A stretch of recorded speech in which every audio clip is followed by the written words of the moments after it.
Why did they make it so difficult? Can you not see it? Well, that's better now. There must be some way out of this. It's better now. It's much better now. It's better now. It's much better now. Yeah.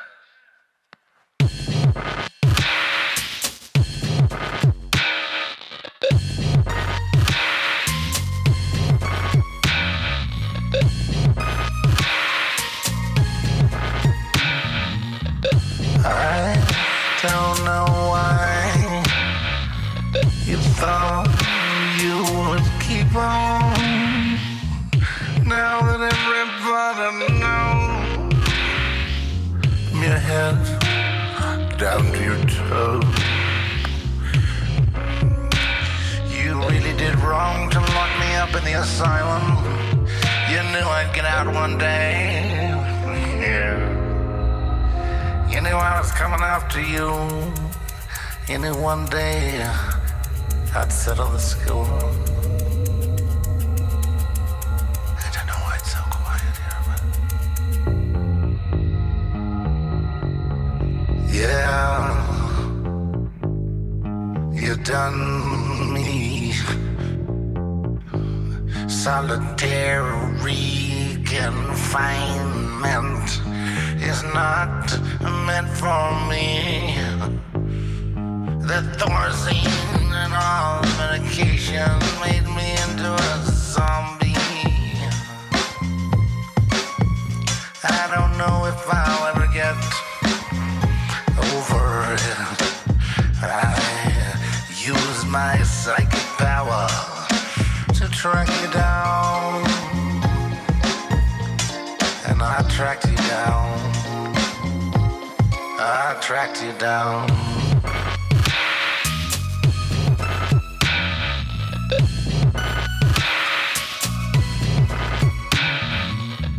You seem to think that I won't ever come back, but now I'm. That was me you waved to on Sunset. I saw you there.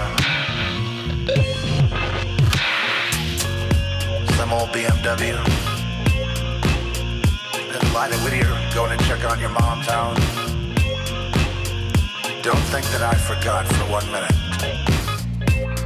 how you delivered me up to Satan. And I did object because I'm not just like you.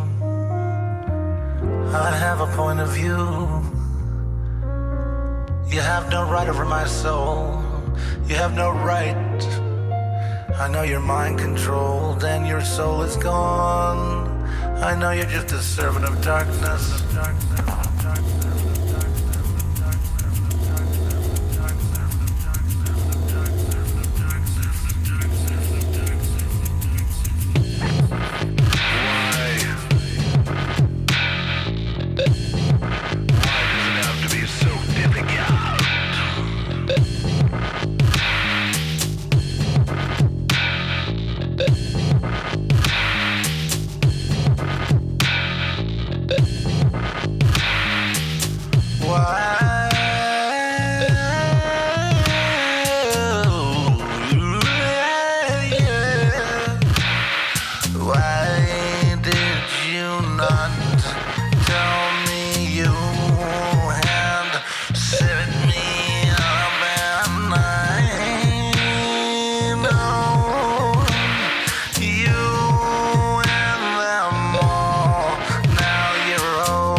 You knew I'd get out one day.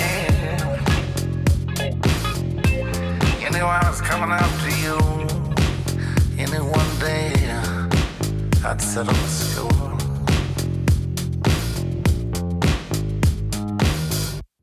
Greetings in the name of the Most High. Yes, I am grateful for everything that God has done for me, especially the last year, where I was remembering just a couple of moments ago as I was pouring myself an espresso. And I've had that espresso for going since the 80s, I think, or I got into it, whatever. But I am grateful for that. But the bottom line is, this time last year, I could not walk.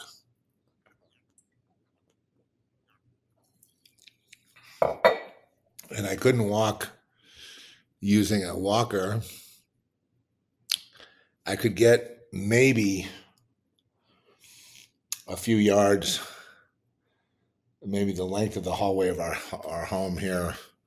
I could get from maybe the kitchen to the bed with a walker, and that's about it. Going across the living room and all that, I couldn't do the stairs. I had to kind of go down sideways. Anyway, but before that, in the hospital, I couldn't walk at all, not even with a walker. And so that was really something to remember. And then today, I am able to walk even, without a cane and without, not that far, because I get fatigued a little easily. I need to kind of build that up, but I'm able to walk. And then a year ago, I could not walk at all. And I didn't think, back in that day, I really didn't think I was going to walk again because the legs were so shot, but everything. And we never, the other thing is we never ever dealt with the legs. We dealt with an infection and clearing that up, but we never dealt with the legs. It was just like, go to rehab, done. And that was the only recommendation. So now I'm looking on that progress and I'm thinking, well, if I can go that fast in a year, maybe this next year I could get completely back to normal.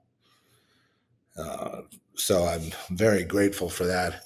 My frustration, and unfortunately it ended up me yelling on Facebook, but my frustration has been, being misunderstood by Christians, for one thing, which I guess can't be avoided. I guess I'm just going to have to go with losing those friends. And recently the criticism was at the something called the Witch Awards or whatever, which is really a tabloid out of LA that deals with horror movies and weird stuff, gave us an award. And they have this logo of a witch. And then I had people confronting me saying, the witches are rewarding you, like you're doing something wrong. And I just look at that and, and then I look at the election of how many, and now I'm in a space where I can talk about the corruption in government is so vast here. We may have to go through a bloodbath in order to right it. It's just like, I kind of am of the mind of maybe had we gone through a civil war back in 2020, we would be getting beyond it now. People would be tired of it. But it seems that, people are itching to fight and they don't want to reason anymore. They just want to fight. And then they stick their selected candidate there and there are people cheering it on. And I wonder, where are these people? And mainly they come from the two coasts, from the big cities on the two coasts, on the left and the right coast. And unfortunately, this is also where the think tanks are. This is also where a lot of the trouble gets started. So I would say if I were Putin looking to nuke, I would nuke Pacific Coast and the Atlantic Coast. To get rid of the problem of, first of all, the think tanks. All they do is think about war these days, and new weapons that can kill masses of people, and or bioweapons like COVID that they put out there as a natural novel disease, which they then provide the cure. And if you don't take it, you're some kind of pariah. This is, and then we're always looking over our shoulder, wondering when the next drop is going to be. I wonder if they're going to spike the airplane, or they're going to put it, or they're going to release another virus on us. So we're locked down, and they've expressed that that's their desire, to lock us down. And I've concluded they obviously hate us, but the dictates come from the two coasts. So geographically, and we're talking about the people that are most, if you look at the blue and red map about who is voting, say, for Trump versus who's voting for Kamala Harris, you'll see that it's the left and right coast. It's the Pacific and the Atlantic coast where the voters are. Those are the people voting for Kamala Harris and war. And it's so funny because these same kinds of people were marching against war back in the 60s. And I remember they were marching against war, and they say they wanted peace, but they don't want you to have Jesus. You can have peace, but no, Jesus is a bigot. Jesus is homophobe, transphobe. And then yesterday, the almighty proclamator, one of the most embarrassing moments in American history, and this is what made me blow my top and get so angry. You have this guy Biden running his diarrhea mouth, and he's out there saying that basically Christians are garbage, right? Because he was saying Trump followers, but Trump followers are mainly, I would say they're mainly Christians. They're not all Christians see things alike. I'm, for example, been kicked out of evangelical churches, Catholic churches. I'm a pariah in those groups. So I'm more like a John the Baptist type, I guess, more of a loner, I suppose. But a lot of that's just beyond, it's not my fault, that's just the way God made me. And when I was diagnosed psychiatrically, they diagnosed me with borderline personality disorder. And I had some fun yesterday looking it up. And apparently when you have this disorder, it's for life. And when it acts up, you scream and yell, and you act impulsively, and you tend to eat. People that have this disorder die 20 years on average, 20 years before the regular population. So it's the most death-providing disorder that there is, and it doesn't get much attention because it kind of blends in with other things. Anyway, and of course the cure is, right, Jesus, because the whole point of therapy for what's they called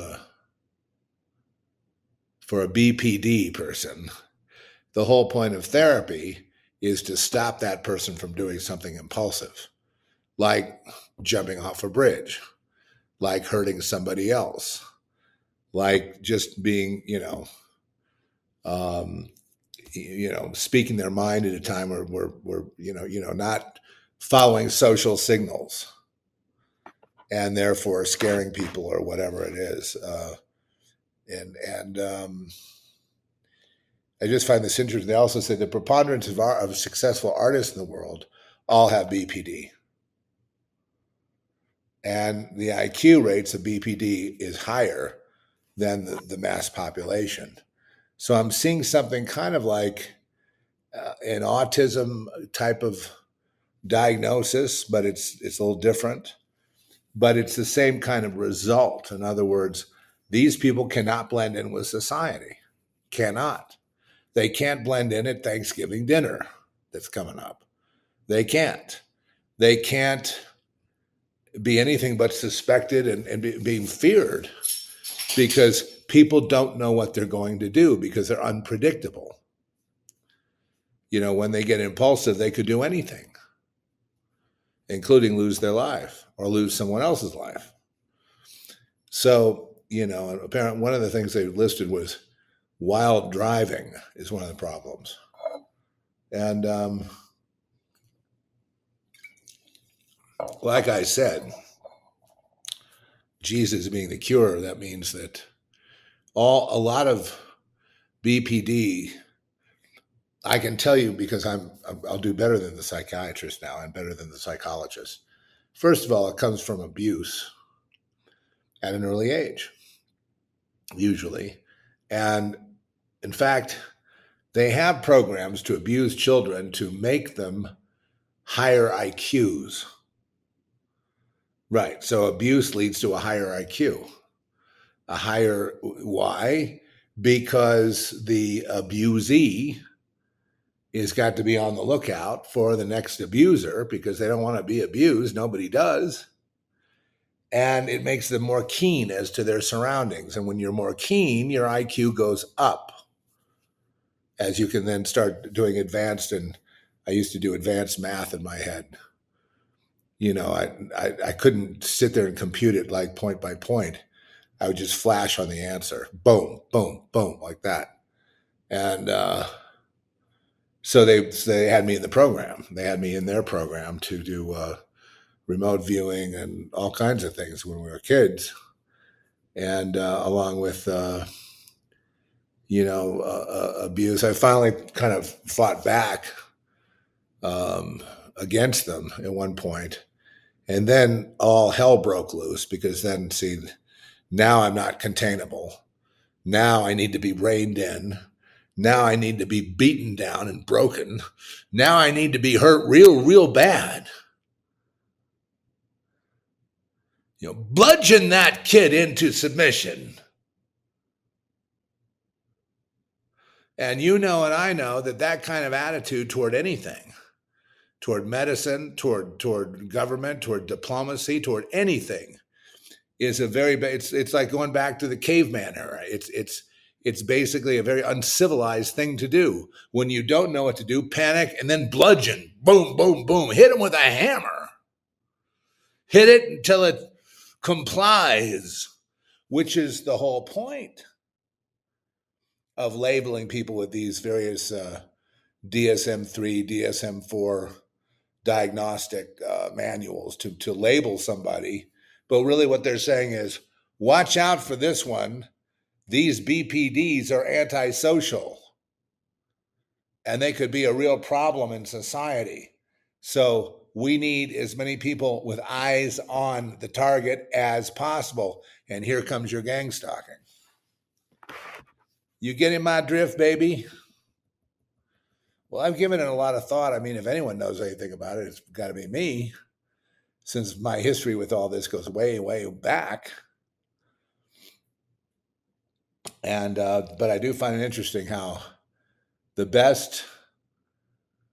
most talented people in the world are BPD in terms of the art. They say the arts, but that also goes to science as well, because the really cutting edge part of science is creative, right? Use creativity to find new solutions. So, they create us through abuse, and then they need us, and then they want us to comply and admit. Well, they want me to admit, oh well, I have, they've always wanted me to admit that I'm sick, and there were no people there that night. Was there, Woody? Woody, were there people there that night? No, there weren't any. Okay, you're free to go get a job, go play drums at the bar or whatever. Gee, thanks. But we're going to be watching you. You might do something. We have to alert the others about your situation, that you're very unpredictable and it could lead to violence. I'm not going to hurt anybody. If anything, I hurt myself. Well, that's just it. We can't have you hurt yourself, so we got to keep eyes on you. You need to have a safety net. But I just met Jesus. Oh, well, that screws everything up. That means you're certifiably insane. Then we'll just write you off as insane. And there is no cure. You're a derelict bum. You are garbage. Thank you, Mr. Biden. You are garbage, every one of you. So, but when I was kind of going over these symptoms with my friend Larry, I was saying, Larry, you fill the box on like almost every one of these points, don't you? He goes, yep. And that's interesting, isn't it? That he's an award-winning director, very creative, very talented.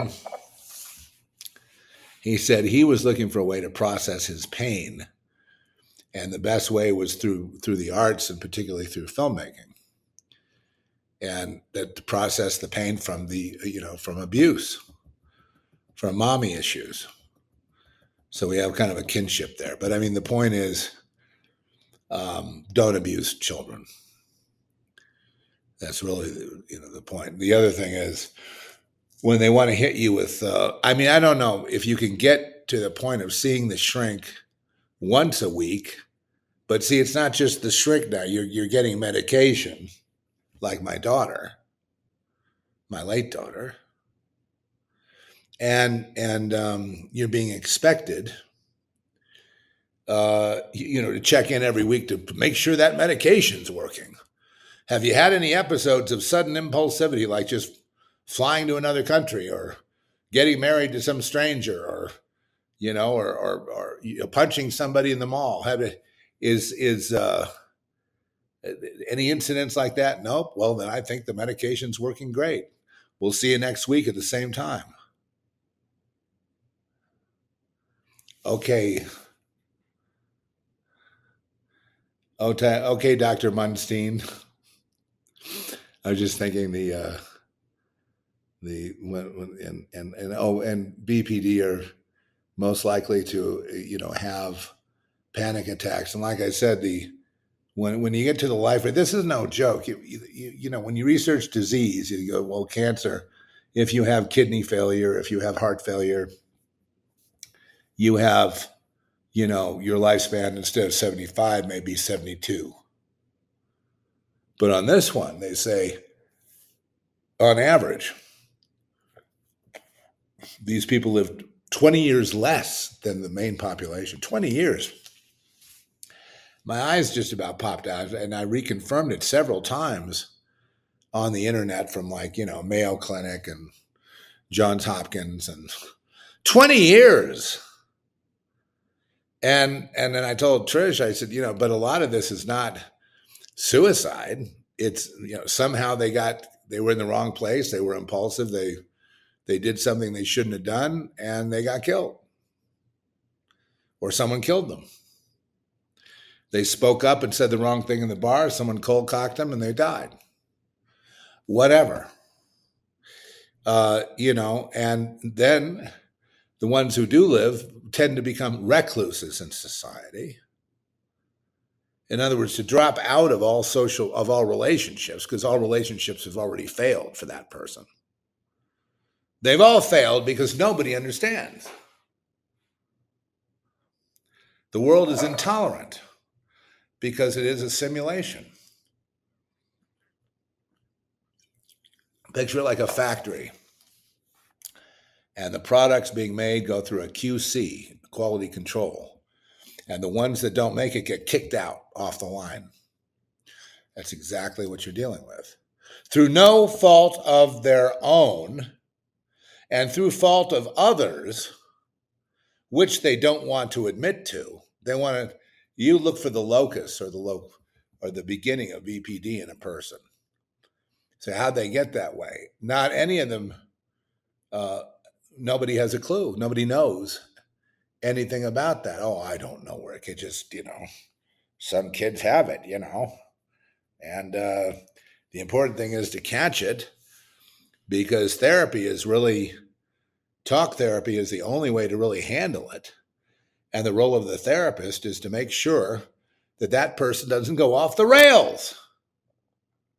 So they check in every week, or 3 times a week, or 2 times a week, or 5 days a week, with the idea that they're being counseled.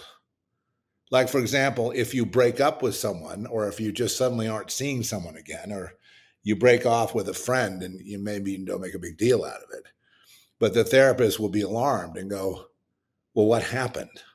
See, it's your fault because you have problems with relationships. So none of your relationships stick. They all break. You get into relationships with a lot of bad people too. They all break. So it all breaks. It's all broken. The whole thing, your whole life. It's just one big broken record. Only it's not on repeat. It breaks the stylus. It breaks the turntable. It'll break the stereo system. It breaks the people listening. It breaks everything. It breaks the compliance and complacency that people have with going along with the simulation, following the rules, doing what you're supposed to be doing, living the way you're supposed to live, fulfilling society's expectations of you. And if you don't, you feel guilty and ashamed, which therapists love to put on you. It's your fault. Remember that. It's from a line from Girl Next. Got a lot of little nuggets in there. Well, here's one. Just remember, it's always your fault. No matter what happens, it's your fault. I don't care. It could happen down the street. It's your fault. It may have nothing to do with you, but it's your fault. If it occurs to your mind to think about or dwell on, it's your fault. If anything breaks up or anyone does anything mean to you, it's your fault. If you're targeted and followed around and you're scared about that and you go talk to your therapist, it's your fault, buddy. It's your fault. Because you don't fit into the matrix. And the matrix can't handle anyone that doesn't fit. And most everyone does fit. Thank you very much. They fit just fine. Except for you. What's your problem? And yet everyone gloms onto these people because they want to be shown the way out. Instinctively, they know that these people are not conformed to that world system, and maybe they know the way out. So, quite often they become cult leaders. That ends badly because that attracts the feds, and the next thing you know, they infiltrate, and you got another Jim Jones in your hand. No, you're isolated, buddy, and you're going to stay isolated, and it's always your fault. And if you're having trouble handling the pain, then you need to go seek therapy, where you go in there and you bare your soul, and they try to keep you off the rails, to keep you from killing yourself, keep you from getting in trouble, stop you from blowing relationships, keep you on the job so you can earn a living. You know what I mean. That kind of thing, practical. And you can forget about the arts. It's too unstable. There's too many unstable people in there. It's not legitimate for you. You should be just punching a card and assembling something on an assembly line. And not thinking about what might this all be about. That's the greatest threat, and we must stop you from any form of creative thinking. And if you don't listen to that, then we're going to beat you into submission, okay? I may just be the therapist, but I have a whole team of therapists behind me. I have the entire medical establishment behind me. I have the entire society behind me, not you. It's your fault why this society is the way it is. And I'm the kind of person that's here to serve and here to fix it, to make sure it runs smoothly. Geez, I never thought I'd get so wrapped up in this particular subject, folks. So when they diagnose you with anything, as always, Jesus is the way out. He is the therapist. If you're okay with him, you're okay. And he will stop us from being self-destructive, becoming a drunk on the corner, winding up in jail for the rest of our lives. That kind of thing happens to these BPD people. I didn't know, I wanted to distinguish what's the difference between BPD, schizophrenia, and psychosis. And there's subtle differences. I was actually researching the term transference. Have you heard of that? That's where a patient's going to therapy and they're, I'm just going back to all my therapy. And the patient transfers, say, the mother's personality onto the therapist. And now it's like the therapist is mommy. And then they can even do role playing. It becomes quite serious. The idea at the end is to transfer it back so that it's all set right. But that can go on for a while. It's called transference. It happens. You're dealing with mommy issues, your therapist becomes mommy. Yeah, that happens. And I think it's a bad thing, personally. It's almost like not channeling, but it's almost like conjuring a demon. And it's insane spiritual warfare. So BPDs are considered to be, if the state creates them, they're special. They're special children with special skills. They can do remote viewing and bring down airplanes, things like that, that they learned from the Tibetans, who were remote viewers, but they were remote practitioners of dark magic and sorcery. And so the prayer and enchanting was a mode or a way into the power to then affect the world through being silent and being in a state of trance.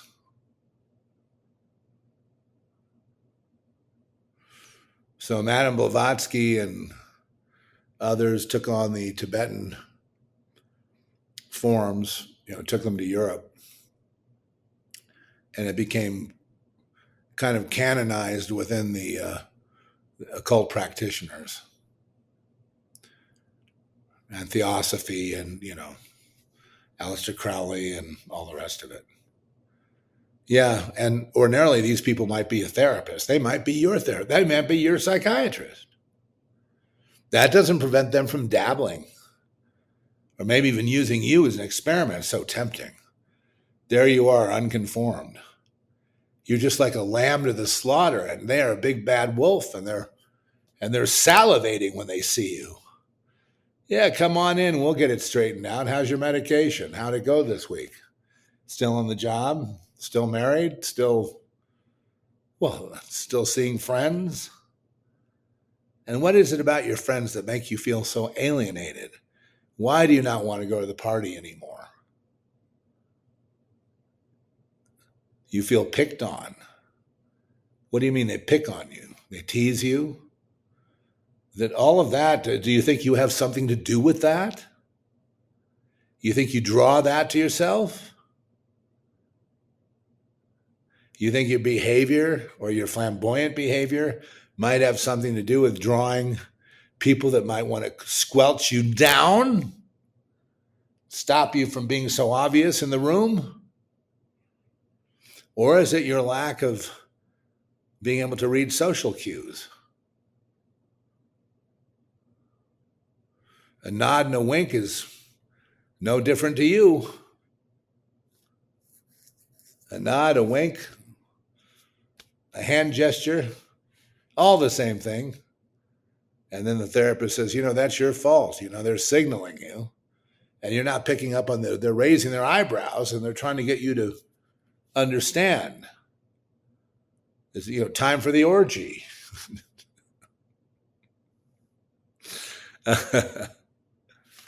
And well, the only reason for that, of course, is to get you down as a participant for the purpose of ... space blackmail. Why would they want to blackmail you? Because you have certain talents the state wants. What are they? You've got the same ability.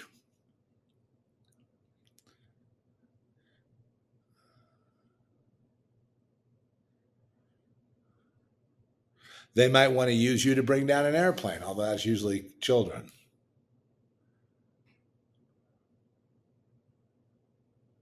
Mm-hmm. Well, children that have sexual trauma can turn to BPD quite frequently, so they're never going to talk about that. There is no origin. It's just the luck of the draw. We've got to fix humanity. We've got to make sure there's none of these people left. At the same time, we need you. We need you. Show us the way out, please. Every day, the same routine. Every day they lie. Every day it's sick. Every day it's a pain. Every day it's trouble. Every day it's bad. Every day I don't want to see them, and I see them, and I'm disappointed. But that's your fault because you're sick. If you were a normal person, you'd be happy to see people. You'd be grateful for your situation. Instead, you're terrified, aren't you? You're not ungrateful. You're afraid. You're afraid. So you blow off the relationship before it gets too deep.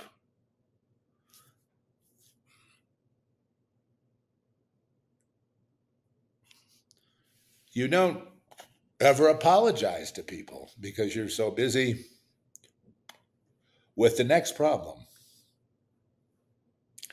And your life is a series of problems. But it's not my fault.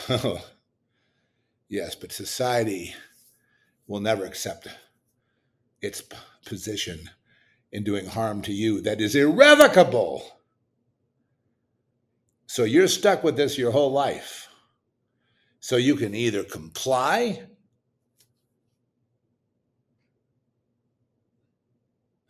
or fight.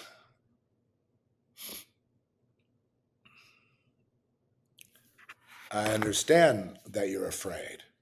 You have every right to be. But society will not ever understand that. They will call that being paranoid and seek to separate you forever. If you don't start playing ball, you're going to be separated and institutionalized, and that will end up being the legacy of your life. On the other hand, if you do comply, all the gifts that you have, all your IQ, everything goes out the window as you're broken down to be some kind of automaton, some kind of guy that punches the clock and makes the assembly and fills out the paperwork and turns it in and goes home for Saturday and Sunday, goes to church, comes back on Monday. What's so wrong with that?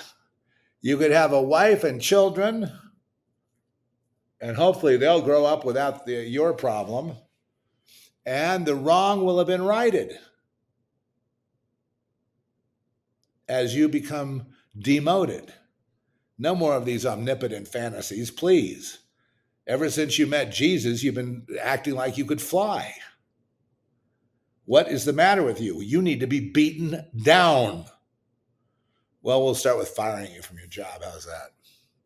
And nobody will hire you, and your disability runs out, and maybe that will be you can still come in here for every week, and we'll see how you feel. Maybe one day you'll admit that you're having a pretty hard time, and then we can start to make progress. Sound good? Sound good, folks? Does that vision of hell sound wonderful? Because that's the world. And there is no exception anywhere on earth. not even in non-literate cultures. No exception. The boys will be separated from the tribe and their mothers and put in a terrifying journey that they may not make it through.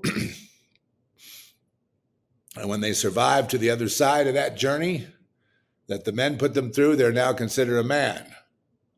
And the women have to act accordingly. And that person may even get a new name. That ritual has not ended for society. We just have other ways of doing it. Yes, the whole thing is a joke. And you better not see it that way or you're going to be a real problem. And I tell the artists out there, be disruptive. Be the problem. In so doing, you show the way. You show what this is. You reveal this to people so they can wake up and realize, stop working. Stop trying to make a living. Stop feeding the machine. Stop being a slave. Because we live in a country, America is slavery. There's no freedom here. You start acting like a free man and you'll be arrested. Oh, no, your kids and your wife will turn you in. Don't worry. We have this covered.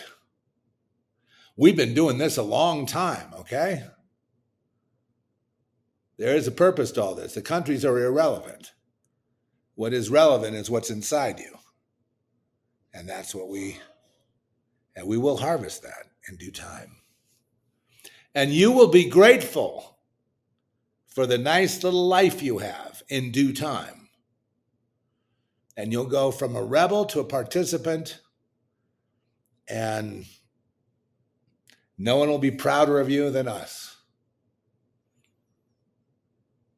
Dun, dun, dun, dun, dun, dun. Ba, ba, ba, ba, ba, fuck. Dun, dun, dun, dun, dun, dun. Na na na na na na na. Me me me me me me. You. They prove through the night that our shackles were still there. Okay, that's got to be it. I apologize to the normies out there that may be offended. Oh my, you're so offended. Look at you.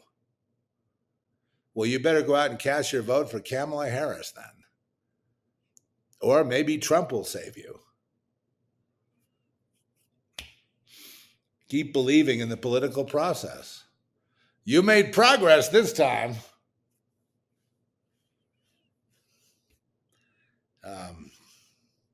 I can't do it better than that, folks. Preserve this one. I don't know what it's going to be called, but this will be one for the, it should be on in the background. If you just want to clear the room, turn it on back there. Amen. And God bless. Seriously, God bless. I'm no mocking of the Lord. No. That's where I know the Lord wants us to know all this, the truth about all this, so we can have the proper motivation to what? Get the fuck out of here. That's the whole point. Those who make this their home are fools. Amen. Okay.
to stop. They rock, they go. They want control. They took it all down. Hey,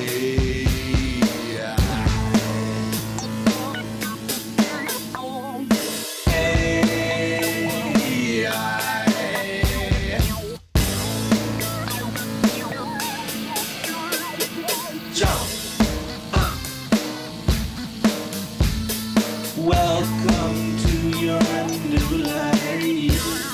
Are you really me?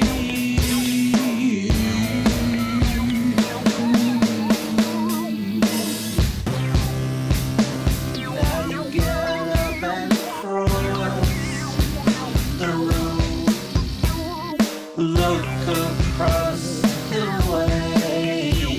Another slave. Yeah,